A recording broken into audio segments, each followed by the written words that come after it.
अच्छा भाई, बाबा कहते हैं मीठे बच्चे कर्म करते स्वयं को आशिक समझ, एक मुझ माशुक को याद करो। भाई याद से ही तुम पावन बन पावन दुनिया में जाएंगे। भाई यदि पावन बनाने वाले, पावन दुनिया का निर्माण करने वाले बाबा की याद ही नहीं रहेगी तो आप कहाँ से पावन दुनिया में जाओगे। भाई सोचने की बात है, बिना याद के तो कोई भी व्यक्ति एक कदम आगे नहीं बढ़ा सकता।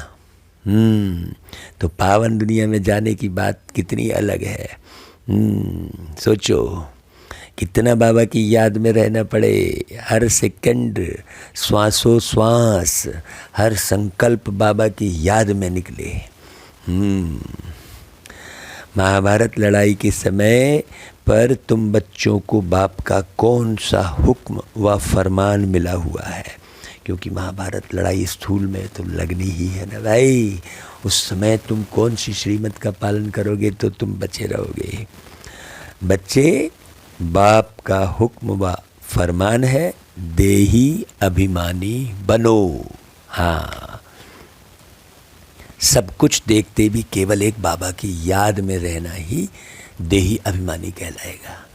सब कुछ सहते हुए, सब कुछ देखते हुए, सब कुछ करते हुए, हाँ, केवल एक अंदर अंदर बाबा की याद, गुप्त याद, गुपचुप। हाँ,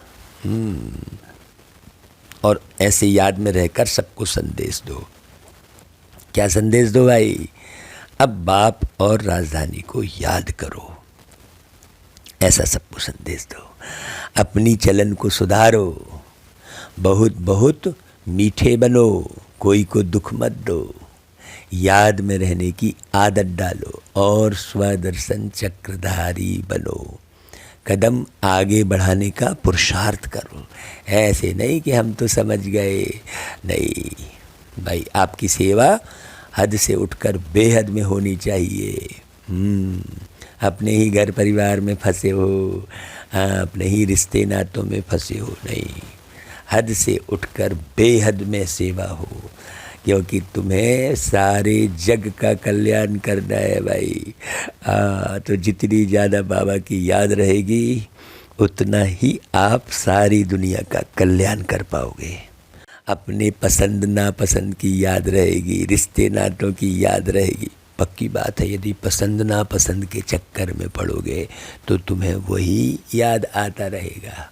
रिश्ते नातों के चक्कर में पड़ोगे तो वही याद आता रहेगा भाई, है ना।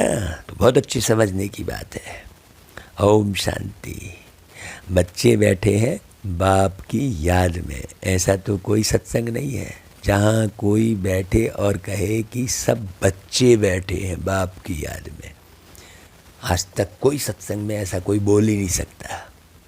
यह एक ही स्थान है, बच्चे जानते हैं, बाबा ने डायरेक्शन दिया है कि जब तक जीते रहो तब तक बाप को याद करते रहो। हाँ भाई, मरता व्यक्ति कहाँ है? वही देह दुनिया के आकर्षण में ही मरता है, और क्या।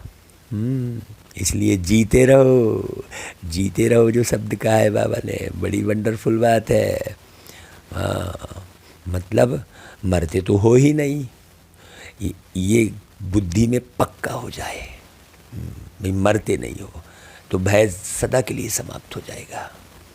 हाँ, तो यह पारलौकिक बाप कहते हैं, हे बच्चों, सब बच्चे सुन रहे हैं, ना सिर्फ तुम बच्चे परंतु सभी को कहते हैं, बच्चे बाप की याद में रहो तो तुम्हारे जन्म जन्मांतर के जो पाप हैं, जिसके कारण कट चढ़ी हुई है, वह सब निकल जाएगी और तुम आत्मा क्या हो जाएंगे? सतो प्रधान बन जाएंगे। तुम आत्मा असुल थी, सतो प्रधान, फिर पार्ट बजाते बजाते तमो प्रधान बन गए। यह महावाक्य सिवाय बाप के कोई कह ना सके। लौकिक बाप के करके 2-4 बच्चे होंगे, उन्हों को कहेंगे राम राम कहो या पतित पावन सीताराम कहो, अथवा कहेंगे श्री कृष्ण को याद करो। ऐसे नहीं कहेंगे कि हे बच्चों अब मुझ बाप को याद करो। बाप तो घर में है, याद करने की बात ही नहीं है। यह बेहद का बाप कहते हैं जीव की आत्माओं को। आत्माएं ही बाप के सामने बैठी हुई हैं। आत्माओं का बाप एक ही बार आते हैं, 5000 वर्ष के बाद आत्माएं और परमात्मा मिलते हैं। हाँ, बिल्कुल सामने साकार में सबके अपने अपने शरीर के माध्यम से वो परमात्मा भी मिलते हैं और शरीर के माध्यम से आत्माएं जो है परमात्मा से मिलती हैं। बहुत गहरी बात समझने की है। तो भाई बाप कहते हैं मैं कल्प कल्प आकर यह पाठ पढ़ाता हूँ। हे बच्चों तुम मुझे याद करते आए हो, हे पतित पावन आओ, ऐसा करते आए हो ना भाई, तो मैं आता हूँ ज़रूर, नहीं तो याद कहाँ तक करते रहेंगे। लिमिट तो ज़रूर होगी ना भाई। मनुष्यों को यह पता ही नहीं है कि कलयुग की लिमिट कब पूरी होती है। यह भी बाप को ही बताना पड़े। बाप बगैर तो कोई कहेंगे नहीं कि हे बच्चे मुझे याद करो। सीधी सी बात है। मुख्य है ही याद की बात। रचना के चक्र को भी याद करना बड़ी बात नहीं है। सिर्फ बाप को याद करने में मेहनत लगती है। हाँ, बाप कहते हैं आधा कल्प है भक्ति मार्ग और आधा कल्प है ज्ञान मार्ग। ज्ञान की प्रारब्ध तुमने आधा कल्प पाई है, फिर आधा कल्प भक्ति की प्रारब्ध। वह है सुख की प्रारब्ध और वह है दुख की प्रारब्ध। हाँ, भक्ति करने से दुख ही बढ़ता चला गया और ज्ञान पाया तो सुख ही सुख। तो दुख और सुख का खेल बना हुआ है। नई दुनिया में सुख, पुरानी दुनिया में दुख। मनुष्यों को इन बातों का कुछ भी पता नहीं है। वो तो सुख और दुख जोड़ा कह देते हैं। एक ही समय में दोनों बात नहीं हो सकती। हाँ, उस समय को पहचानो, बेहद के समय को। कहते भी है ना भाई हमारे दुख हरो सुख दो। तो आधा कल्प रावण राज्य चलता है। यह भी किसको पता नहीं है कि सिवाय प्यारे शिव बाबा के और कोई दुख मिटा नहीं सकता।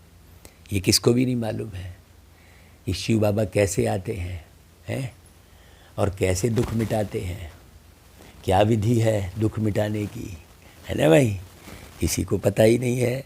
हमको उस विधि को पूरा फॉलो करके अपने जीवन को दिखाकर सबको समझाना है कि देखो भाई शरीर की बीमारी आदि डॉक्टर मिटाते हैं तो वह तो हो गया अल्पकाल के लिए। यह तो है स्थायी आधा कल्प के लिए। तो नई दुनिया को स्वर्ग कहा जाता है। तो ज़रूर वहाँ सब सुखी होंगे। फिर बाकी इतनी सब आत्माएं कहाँ होंगी भाई, या कोई के भी ख्याल में आता ही नहीं है भाई। आखिर आत्मा कहीं ना कहीं तो जाएगी ना भाई। हाँ, अब फिर आके घूम फिर के वही कलयुग में आएगी तो उसको तो सदा ही दुख मिला कहलाया है। सतयुग में आया नहीं है, सतयुग में आने का पुरुषार्थ नहीं किया जिस आत्मा ने, तो उसको तो सदा ही सदा दुख ही दुख है। सुख तो मिला ही नहीं। इसलिए बहुत सी आत्माएं परेशान हो जाती हैं, अरे बाप रे मेरे को तो पूरे जीवन भर दुख नहीं से छुटकारा नहीं मिला, ऐसा बोलती हैं। बहुत गहरी बात है। तो बाबा कहते हैं कि हाँ तुम जानते हो यह नई पढ़ाई है और पढ़ाने वाले भी नए हैं। भगवानुवाच मैं तुमको राजाओं का भी राजा बनाता हूँ। यह भी बरोबर है कि सतयुग में एक ही धर्म होता है तो ज़रूर बाकी सब विनाश हो जाएंगे हैं, तब तो एक धर्म होगा भाई। हाँ, नई दुनिया और पुरानी दुनिया किसको कहा जाता है, सतयुग में कौन रहते हैं, यह भी अभी तुम जानते हो। सतयुग में एक आदि सनातन देवी देवता धर्म का राज्य था। कल की तो बात है। यह कहानी है 5000 वर्ष की। बाप बताते हैं 5000 वर्ष पहले भारत में इन देवी देवताओं का राज्य था। वह 84 जन्म लेते लेते अभी पतित बने हैं, इसलिए अभी पुकारते हैं कि आकर पावन बनाओ। निराकारी दुनिया में तो सभी पावन आत्माएं ही रहती हैं, फिर नीचे आकर पाड़ बजाती हैं तो सतो रजो तमो में आती हैं। सतो प्रधान को निर्विकारी कहा जाता है और तमो प्रधान अपने को विकारी कहलाते हैं। समझते हैं यह देवी देवताएं निर्विकारी थे, हम विकारी हैं, इसलिए बाप कहते हैं देवताओं के जो पुजारी हैं उन्हों को यह ज्ञान झट बुद्धि में बैठेगा, क्योंकि देवता धर्म वाले हैं। अभी तुम जानते हो जो हम पूज्य थे वही पुजारी बने हैं। जैसे क्रिश्चियन लोग भाई क्राइस्ट की पूजा करते हैं क्योंकि उस धर्म के हैं, तो तुम भी देवताओं के पुजारी हो तो ज़रूर उस धर्म के ठहरे ना। ये बात बड़ी समझने की है ना भाई। ऐसा करके समझाते हैं भाई, हम ऐसा समझाते हैं कि देखो जैसे मेरे घर में मेरे पिता की तस्वीर लगी रहेगी, हाँ, जिनके मैं कुल का हूँ अभी वर्तमान जीवन में, तो उसी प्रकार हर घर में कृष्ण जी की तस्वीर, रामचंद्र जी की तस्वीर लगी है तो ज़रूर उनके कुल के हैं ना भाई। लेकिन लोग जो है कुल देवता कुल देवी कहते हैं, लेकिन देवी देवता कुल के हैं या नहीं समझ पाते हैं। भाई तस्वीर उनकी लगी है, पूजा उनकी कर रहे हो तो ज़रूर देवी देवता कुल के होगे ना। तो देवताएं निर्विकारी थे, हैं? तो जब तुम देवी देवता कुल के हो तो निर्विकारी रहो, लेकिन देवी देवता कुल के हैं नहीं समझने के कारण फिर क्या हो रहे हैं, विकारी हो जा रहे हैं। वह अभी विकारी बने हैं। विकार के लिए ही कितना अत्याचार होते हैं। बाप कहते हैं मुझे याद करने से तुम्हारे विकर्म विनाश होंगे और तुम सदा सुखी बनेंगे। यहाँ है सदा दुखी, अल्पकाल का सुख है, वहाँ तो सब सुखी होंगे बाबा के द्वारा बनाई हुई दुनिया में। हाँ, बाबा कहते हैं मैं शिवालय बनाने आया हूँ, बाबा कहते हैं मैं राम राज्य की स्थापना करने आया हूँ। बड़ी बारीक बात सब समझने की है। बाबा कहते हैं मैं कृष्णपुरी की स्थापना कर रहा हूँ, है ना भाई। तो फिर भी पद में फ़र्क है ना भाई। समझ के आधार पर जैसा सेवा करोगे भाई, जितने ज़्यादा लोगों को समझाओगे उतने ही तुम्हारे लोग कायल बनते चले जाएंगे। सूक्ष्म में तो तुम्हारा निर्माण हो ही रहा है ना। वो बीज जो डाला है वो जाएगा कहाँ, वो तो अंकुरित होगी ना।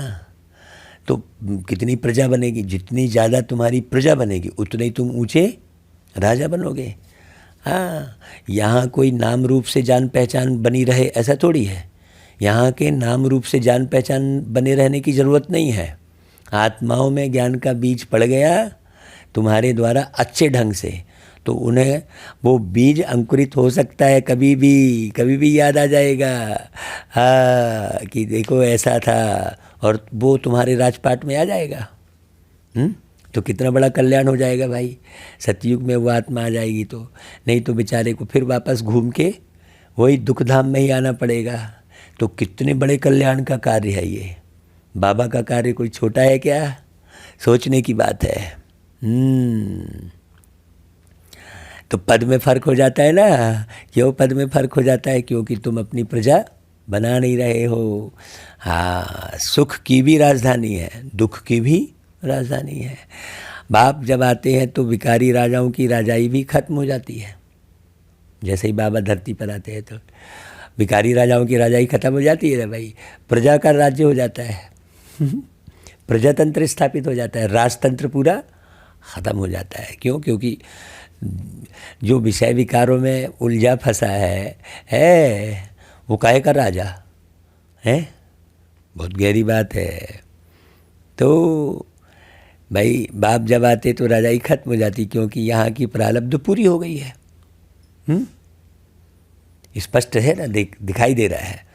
ये बात बहुत अच्छी है बाबा की आज की मुरली में, कि भाई जब बाबा आते हैं तब विकारी राजाओं की राजाई ख़त्म हो जाती है, उनसे राजाई छिन जाती है। अभी तुम बच्चे जानते हो बाप की श्रीमत पर चल रहे हैं। बाप कहते हैं जैसे मैं शांति का सागर हूँ, प्यार का सागर हूँ, तुमको भी ऐसे बनाता हूँ। यह महिमा एक बाप की है, कोई मनुष्य की महिमा नहीं है। तुम बच्चे जानते हो।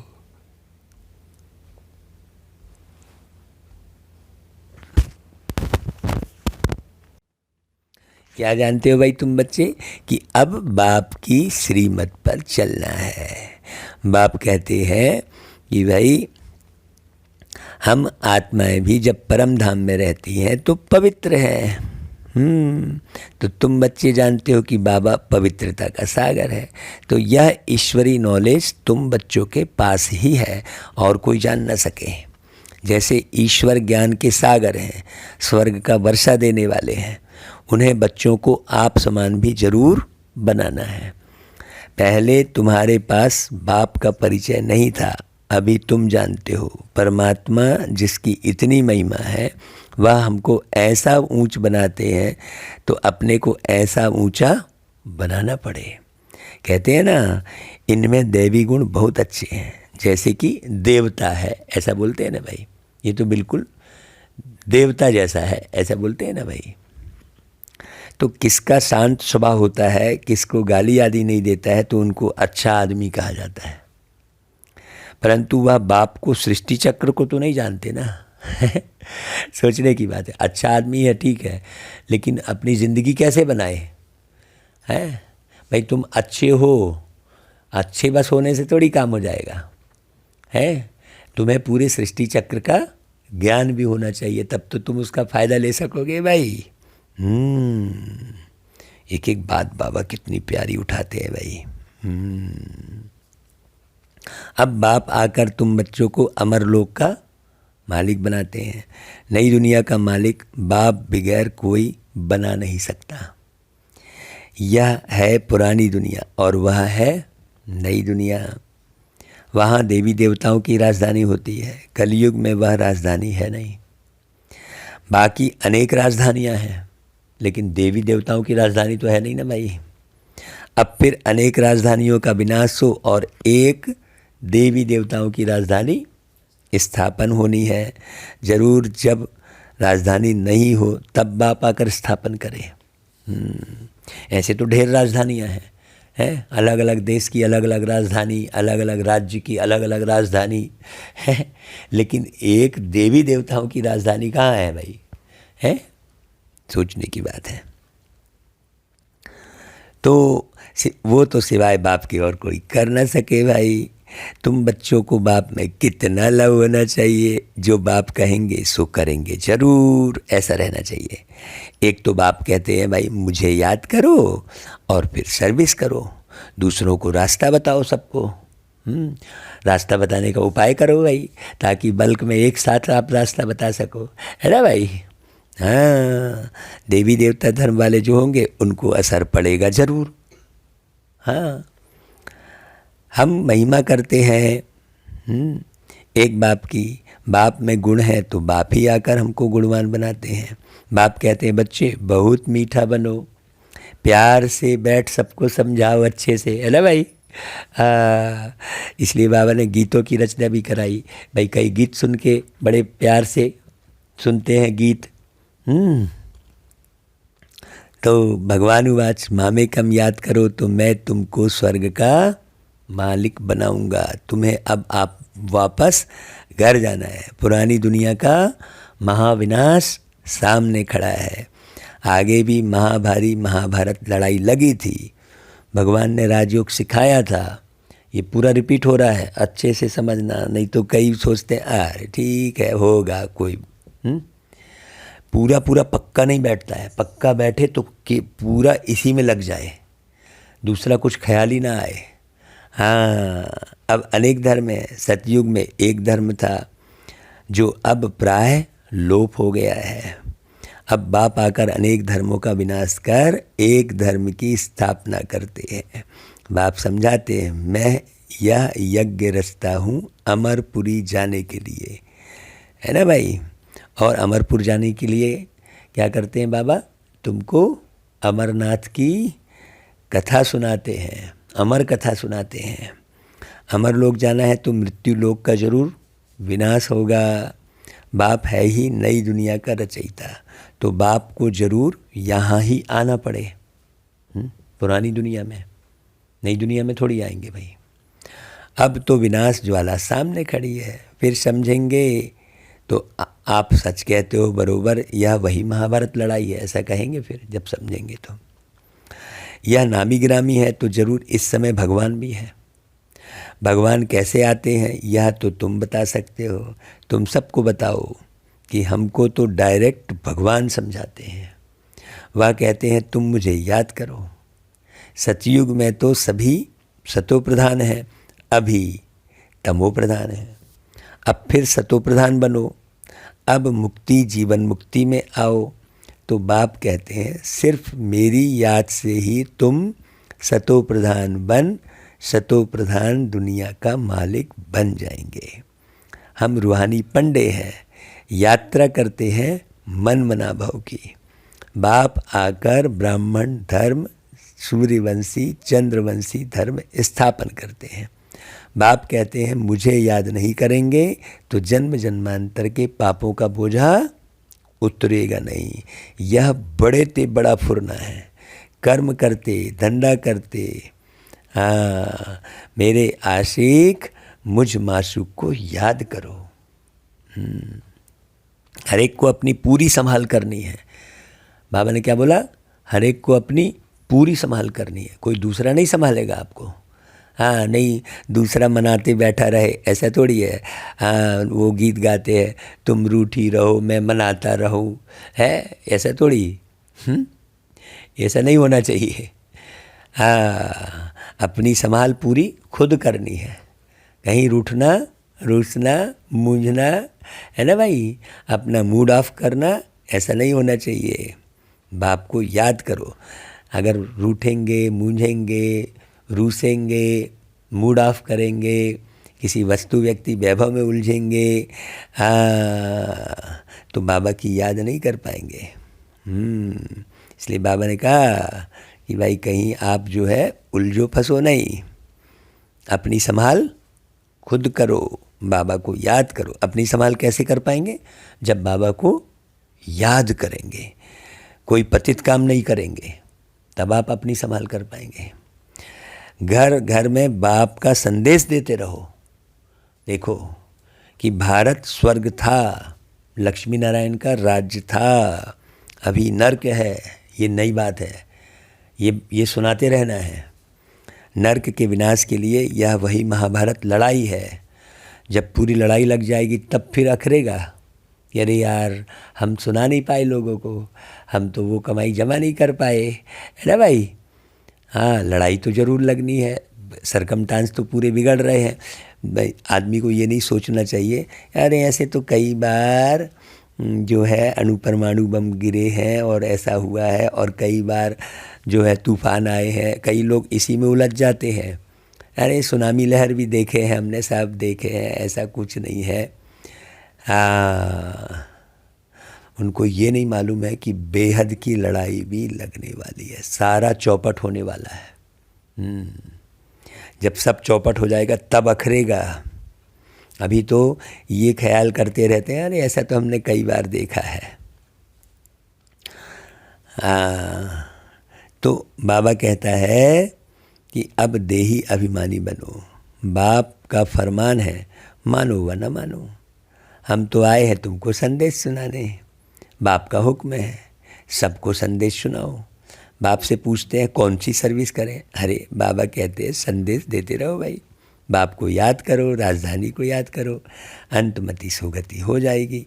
मंदिरों में जाओ, गीता पाठशालाओं में जाओ, आगे चलकर तुमको बहुत मिलते रहेंगे। तुमको उठाना है देवी देवता धर्म वालों को, देख समझ के। अब ये जो भागवत कथा है, राम कथा है, इसमें वही लोग आएंगे, बैठे बैठाए तुमको मिल जाएंगे भाई। बाबा कहता है तुमको उठाना है देवी देवता धर्म वालों को, तो तुम कृष्ण कथा सुनाओगे तो कृष्ण को मानने वाले तुमको आ जाएंगे, मिल जाएंगे। तो इजी वे में सेवा होगी भाई। तो बहुत समझाते हैं, बहुत बहुत मीठे बनो। खराब चलन होगी तो पद भ्रष्ट हो जाएगा, कोई को दुख मत दो, टाइम बहुत थोड़ा है। हाँ बिलवेट बाप को याद करो जिससे स्वर्ग की राजाई मिलती है। यहाँ पर बुद्धि फंसी रहेगी तो तुमको घबराहट बेचैनी भय ये सब खत्म नहीं होगा आत्मा के अंदर। भाई भय कहाँ है? आत्मा में ही है ना, शरीर में थोड़ी भय है। दुख कहाँ है? आत्मा में है ना। तो विदेही बनेंगे तभी हम भय मुक्त हो सकते हैं, तभी हम घबराहट से मुक्त हो सकते हैं, तभी हम बीमारी से मुक्त हो सकते हैं। विदेही बनेंगे तब। मुख्य पुरुषार्थ ही विदेही बनने का है। मुख्य पुरुषार्थी अपने को आत्मा समझ बाप को याद करने का है मुख्य पुरुषार्थ। तो बाबा कहते हैं भाई कोई की मुरली नहीं चलती तो सीढ़ी के चित्र के सामने बैठ सिर्फ यह ख्याल करो। मान लो आप मुरली को नहीं सुना सक रहे हो, नहीं समझा सक रहे हो, तो आप प्रदर्शनी तो समझा सकते हो भाई। ऐसा बोल रहे बाबा। हाँ भाई ऐसा समझाओ, ऐसे ऐसे हम जन्म लेते हैं, ऐसे चक्कर फिरता रहता है, तो आप ही वाणी खुल जाएगी फिर। जो बात अंदर आती है वह बाहर जरूर निकलती है। अब कोई बोले कि नहीं मैं तो अंदर अंदर सब समझ रहा हूँ, मैं नहीं भाई, बाबा देखो स्पष्ट मुरली में कह रहा है कि जो बात अंदर आएगी तो वह बाहर निकलेगी ना भाई। तो याद करने से हम पवित्र बनेंगे और नई दुनिया में राज्य करेंगे। हमारी अब चढ़ती कला है, इसलिए नीचे कभी किसी भी रूप में गिरना नहीं है। आप ब्रह्मचर्य व्रत का पालन कर रहे हो, बहुत अच्छी बात है। अरे दृष्टि ही खराब हो गई तो नीचे तो गिर गए ना भाई। तो बाबा कहते हैं अंदर खुशी होनी चाहिए। हम मुक्ति धाम में जाकर फिर जीवन मुक्ति में आएंगे।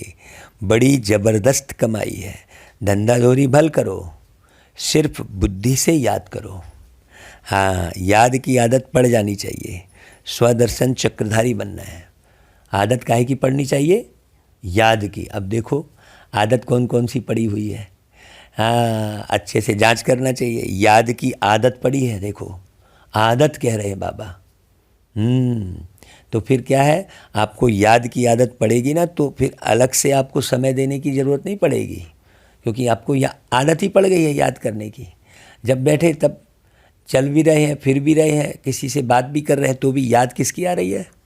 हाँ भाई, याद तो अंदर की बात है ना। मानो आप हमसे बात कर रहे हो, लेकिन अंदर याद किसी और की आ सकती है ना भाई। बात हमसे कर रहे हो, काम भी कर रहे हो, रोटी बना रहे हो, कपड़े धो रहे हो, या कोई व्यापार कर रहे हो, हैं, लेकिन याद तो रिश्ते नातों की आती रहती है ना अंदर अंदर, मालूम थोड़ी पड़ता है किसी को। ऐसे ही वो याद बाबा की आए। उस याद में ही बाबा कहते हैं ज़बरदस्त कमाई है। धंधा धोरी भल करो, बाबा कहते हैं। बाबा कहते हैं चलन खराब होगी तो फिर धारणा नहीं होगी, फिर किसको समझा नहीं सकेंगे। बहुत अच्छे से गौर करना। अगर आप अच्छे से किसी को समझा नहीं सक रहे हो तो ज़रूर कहीं ना कहीं हमारी दृष्टि खराब हो रही है, कहीं ना कहीं हमारे कान टिक रहे हैं, कहीं ना कहीं स्वाद के वशीभूत फंसे हैं। हाँ, अच्छे से समझना। अगर बाबा स्पष्ट मुरली में कह रहे हैं तो कदम आगे बढ़ाने का पुरुषार्थ करना चाहिए, पीछे नहीं आना चाहिए। प्रदर्शनी में सर्विस करने से बहुत खुशी होगी। सिर्फ बताना है कि बाप कहते हैं मुझे याद करो। देहधारियों को याद करने से विकर्म बनेंगे। हाँ, अब ये जो सेवा बाबा करा रहे हैं, ये किन लोगों की सेवा है? जो है ये गुप्त सेवा है, जो उधर नहीं जाएंगे है, लेकिन इधर आ जाएंगे। चल भाई, तुम इधर आ रहे हो ना, तो इधर भी तुमको वही मिलेगा है। हाँ, ये जो बाबा भागवत आदि की सेवा करा रहे हैं, ये उन लोगों के लिए है जो नहीं तो बाकी सबसे अच्छी सेवा तो प्रदर्शनी की है। लेकिन प्रदर्शनी में हर कोई जाता नहीं है, तो कोई ना कोई दूसरी युक्ति भी रचनी पड़े ना भाई। इसलिए बाबा गीतों का प्रोग्राम बनाने कहते हैं ना। अब हम गीत में फंसे हैं, जब हम गीत में फंसने लगते हैं तब बाबा कहते ये गीत वीत कोई काम के नहीं है ना भाई। लेकिन उन गीतों से सेवा होती है, लेकिन आप गीत में मत फंसे रहो कि नहीं हम गीत के बगैर बाबा को याद नहीं कर पाएंगे। या गीत बजेगा तभी बाबा की याद आएगी, है नहीं। गीत बने हैं सेवा अर्थ। जो भी क्लासें हो रही हैं, जो भी व्यक्ति महारथी बना है नहीं, हम महारथी में ही फंसे हैं। है बहुत बारीक बात समझने की है। जो महारथी बना है वो भी सेवा, बाबा ने उसको महारथी बनाया है। तो बाबा कहते हैं प्रदर्शनी में सर्विस करने से बहुत खुशी होगी, सिर्फ बताना है कि बाप कहते हैं मुझे याद करो। देहधारियों को याद करने से विकर्म बनेंगे। वर्षा देने वाला मैं हूँ, मैं सबका बाप हूँ, मैं ही आकर तुमको मुक्ति जीवन मुक्ति में ले जाता हूँ। प्रदर्शनी मेले में सर्विस करने का बहुत शौक़ होना चाहिए, भागना चाहिए। हाँ, हमको अपना याद आता है कि जब उज्जैन में कुंभ मेला हुआ था है, तो हम भाग के पूरा मेले में गए थे हैं कि भाई वहाँ पर, और वहाँ बड़ी प्रदर्शनी लगाई गई थी बहुत विशाल रूप से, वो चैतन्य देवियों की झांकी भी लगाई गई थी, तो कितने उड़ रहे थे। तो ऐसे सर्विस करते करते बाबा और बाबा का ज्ञान पूरी तरह से क्या हो जाता है, फिर बुद्धि में अच्छे से बैठ जाता है, बहुत अच्छे से। बिना सर्विस किए आपको बाबा का ज्ञान बुद्धि में नहीं बैठेगा। सर्विस करना बहुत ज़रूरी है, तब स्थायी रूप से बैठेगा। तो सर्विस का बहुत शौक़ होना चाहिए। बाबा कह रहे हैं सर्विस में अटेंशन देना चाहिए कि हम कैसे करके किसको, हमारे को यही होना रहना चाहिए कि हम ये ज्ञान कैसे बताएं बाबा का लोगों को। अगर ये होना है तब तो आप बाबा के बिल्कुल क्या बोलते हैं सगे बच्चे हो, नहीं तो फिर ऐसे लगे बच्चे तो ढेर हैं। हाँ, तो आप ही बच्चों को ख्यालात आने चाहिए कि भाई मैं किस प्रकार से सेवा करूं। अच्छा भाई, मीठे मीठे सिकी लधे बच्चों प्रति माता पिता बाप दादा का याद प्यार और गुड मॉर्निंग। रूहानी बाप की रूहानी बच्चों को नमस्ते, और हम रूहानी बच्चों की रूहानी माता पिता बाप दादा को याद प्यार गुड मॉर्निंग और नमस्ते। बाबा नए नए बच्चे आगे निकल जाते हैं, पीछे वाले पीछे हो जाते हैं, जो पहले आए होते हैं वो पीछे हो जाते हैं। ऐसा क्यों कहते हैं? क्योंकि नए बच्चों में उमंग उत्साह रहता है, आगे बढ़ने का रहता है, और जो बहुत कई बार सुन ले रहे हैं, हम तो सुने हैं समझे हैं, वो लापरवाह हो जाते हैं, वो फिर उस तरीके से सेवा नहीं कर पाते। नहीं, हम हमेशा अपने को नया समझते रहें, हाँ, फ़ायदा उसी में रहेगा। हम तो बहुत पुराने हो गए हैं, हम तो सब समझ लिए, हमको तो इतने साल हो गए ज्ञान में सुनते चलते, वो निश्चित रूप से फेल होते हैं। ऐसे बच्चे फेल होते दिखाई दिए हैं पूरे देश भर में, कई बाबा ने दिखाया है अच्छे से। तो खूब अच्छे से जांच करना, चाहे जितने भी साल चल रहे हो, लेकिन मुरली को आपको रोज़ पढ़ना है, बिल्कुल नए बनकर मुरली को सुनना है। हम तो ये वाली मुरली सुन लिए हैं, समझ लिए हैं, नहीं, आप जितना ज़्यादा नए बनकर मुरली सुनेंगे उतना ही नई सतयुगी दुनिया में पहले पहले आएंगे। पुराना मत समझो अपने को। अच्छा भाई, फिर धारणा के लिए सार, एक बाप से ही पूरा लव रखना है। सबको सच्चा रास्ता बताना है, धंधा आदि करते अपनी पूरी संभाल करनी है, एक की याद में रहना है और किसी की याद मत आए। हाँ, नहीं तो रह रहे कि कभी उसकी याद आ रही। सेवा अर्थ आप ढेरों को अपने पास बुला लो, हैं भाई, सेवा अर्थ भाई तो रहना ही पड़े, बुलाना पड़े, है ना, लेकिन याद किसकी रहे? बाबा की। सर्विस करने का बहुत बहुत शौक़ रखना है, अपनी चलन को सुधारना है, स्वदर्शन चक्रधारी बनना है। हाँ, अपने को देखते रहो, कितनी सेवा कर रहा हूँ, कैसी सेवा कर रहा हूँ, किस प्रकार से बाबा को याद कर रहा हूँ। हाँ, अपने आप को देखते रहो, बाबा की याद कर रहा हूँ कि किसी वस्तु की याद कर रहा हूँ, बाबा की याद कर रहा हूँ कि किसी व्यक्ति की याद कर रहा हूँ। ये सब स्वदर्शन चक्रधारी बनना मतलब ये सब बारीकी अपने को निहारते रहना। हाँ, तो हमने लिखा था कि निहारिए अपने अस्तित्व को और निखारिए अपने व्यक्तित्व को। हाँ, तो अपने अस्तित्व को निहारो, कहाँ बैठे हो तुम। हाँ, अभी अभी शरीर छूट जाए, बाबा कहता है अभी अभी शरीर छूट जाए तो क्या पद पाओगे, घाटा पड़ेगा या फ़ायदा होगा, ये सब जांच करो। तो स्वदर्शन चक्रधारी बनना है में बहुत सारी बातें आ गई। अच्छा भाई, फिर वरदान, करन करावन हार की स्मृति द्वारा सहज योग का अनुभव करने वाले सफलता मूर्त भव। नहीं तो क्या होता है, बहुत लोग सेवा करते हैं और बस मैंने ये सेवा की, मैंने वो सेवा की, मैं ये कर रहा हूँ, मैं वो कर रहा हूँ। ये भूल जाते हैं कि कराने वाला करा रहा है। कोई भी कार्य करते यही स्मृति रहे कि इस कार्य के निमित्त बनाने वाला बैकबोन कौन है। हाँ, बिना बैकबोन के कोई भी कर्म में सफलता नहीं मिल सकती।